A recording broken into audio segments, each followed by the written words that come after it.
সারা জীবন কোনোদিন আইছে না।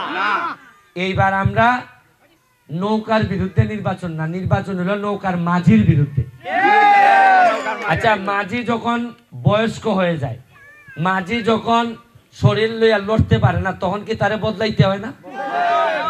এখন নাকি সারা জীবনই মাঝি, এই মাঝিরে লইয়া যদি নৌকায় উঠেন, নৌকা তো দেখি মধ্য নদী থেকে ডুবে যাব, তাহলে সব যাত্রী সহ মরবো। এখন আমারে কেন দিদি আপনারা পছন্দ করবেন?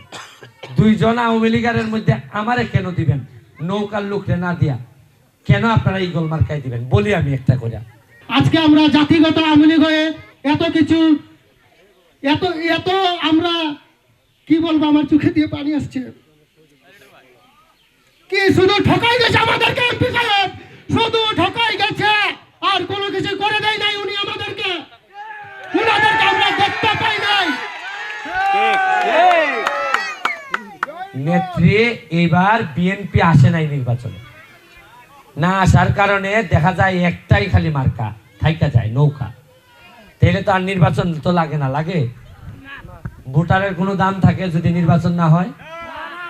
নেত্রী বললেন আওয়ামী লীগ থেকে আরেকজনকে আমি দাঁড়াইবার অনুমতি দিলাম। তখন আমি স্বতন্ত্র হিসাবে নেত্রীর অনুমতি নিয়ে আমি দাঁড়াইলাম।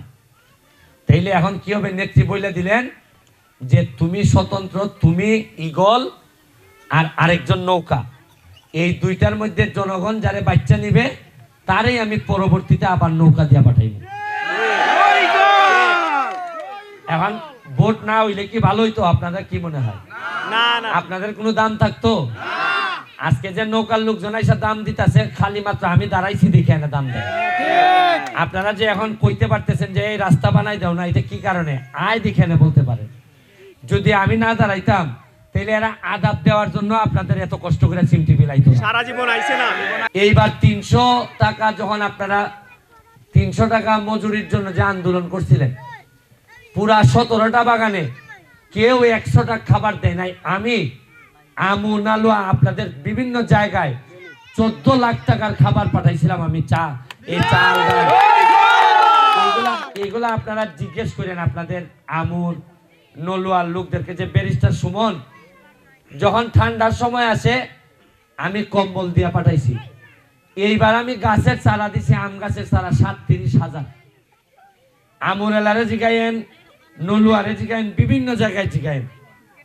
আমি দিদি আপনাদের দুঃসময়ে সারাটা জীবন থাকার চেষ্টা করছি। উনি আমাদের চুনারঘাট মাধবপুর থানার কৃতি সন্তান।